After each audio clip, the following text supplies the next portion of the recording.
Welcome back, everyone. Okay, let's dive right into this.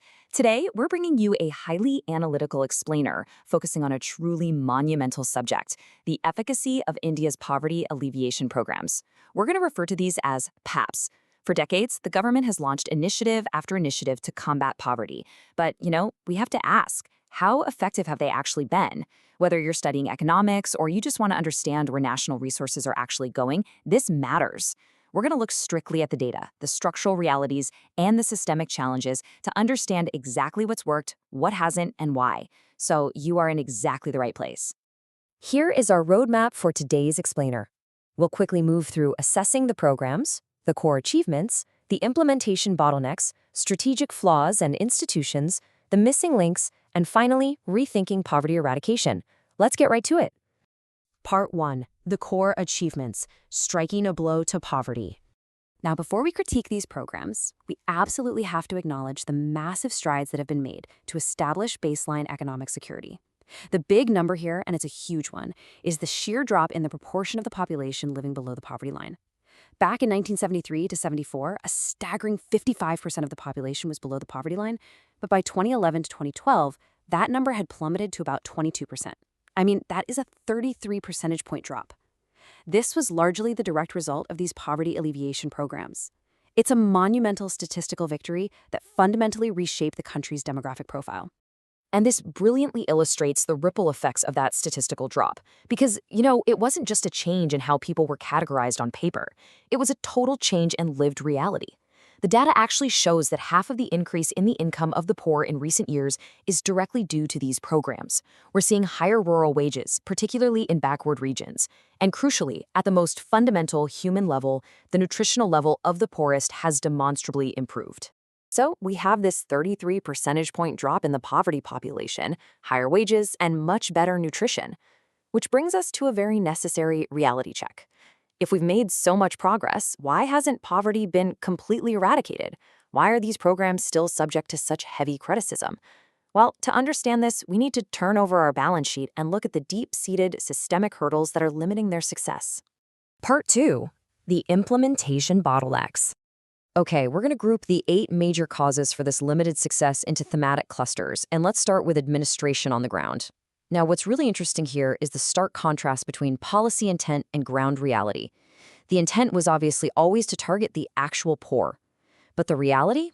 Well, the definition of who actually qualifies as poor has frequently been incredibly vague and unscientific. Because of this ambiguity, a large number of non-poor individuals ended up taking advantage of these schemes. And when you combine this vague targeting with inefficient management, it results in extremely high leakages and corruption. The resources simply bleed out before they ever reach the intended beneficiaries. And that naturally brings us to the execution phase. These programs are often considered real letdowns at both the policy level and the implementation stage. Why? Well, largely because the implementing staff is mostly inefficient and the programs themselves get totally bogged down by complex procedural requirements. We're talking classic heavy red tapeism here. Furthermore, there is a distinct lack of monitoring machinery. Once a program is launched, there's often no follow-up action to ensure it's actually working as intended. So these administrative failures essentially stifle the programs before they can even gain momentum. Part 3. Strategic flaws and institutions. Pivoting from administrative failures to fundamental flaws, we find perhaps the most profound insight from our source material. The underlying strategy itself is considered defective. See, policymakers attempted a direct attack on poverty, treating it like it's some isolated enemy you can just defeat. But poverty is actually the outcome of the way the overall economy functions. A direct attack doesn't work if you aren't modifying the overall functioning of the economy. Plus, the strategy completely failed to recognize that the poor often can't even take advantage of these programs because they lack the necessary skill, stamina, and initiative. It also didn't go after exploitative rural agencies. It was basically a band-aid solution rather than a systemic cure. And this defective strategy naturally bleeds into institutional and geographic failures. Supporting institutions, these are the bodies meant to provide crucial facilities like credit and marketing, have shown highly unsatisfactory performance. They leave the poor with the tools they need to leverage any temporary relief into long-term self-sufficiency. Geographically, poor households in remote areas have been outright neglected.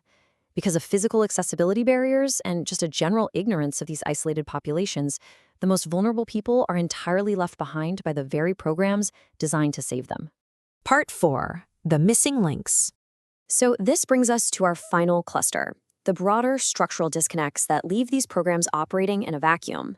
Historically, these PAPs have operated as top-down, government-sponsored silos. There's a glaring lack of effective participation from the people themselves. To fix this, step one absolutely must be generating the involvement of the masses. The revitalization of the Panchayati Raj institutions is seen as a completely necessary step to secure that local ownership. But actually, that's not enough on its own. Step 2 requires integrating these poverty alleviation programs directly with the overall national strategy of development. If they aren't linked to the broader economic development strategy, we are literally never going to maximize their benefits. Part 5. Rethinking Poverty Eradication. As we wrap up this explainer, let's synthesize our balance sheet. We've seen massive statistical wins, right? A 33 percentage point drop in the poverty population, plus tangible improvements in rural wages and nutrition. But we've had to weigh this against the harsh reality of deep-seated structural hurdles, from red tape and leakages to defective economic strategies, the neglect of remote areas, and a total lack of local participation. Which leaves us with a vital question to ponder. Knowing that direct attacks on poverty fail without addressing the broader economy, how can future policies seamlessly integrate skill building and true local participation to finally close the poverty gap for good? It's a complex puzzle for sure, but understanding these structural mechanics is the first step toward a real solution. Thank you so much for joining me for this explainer. Keep questioning the data, and I'll see you next time.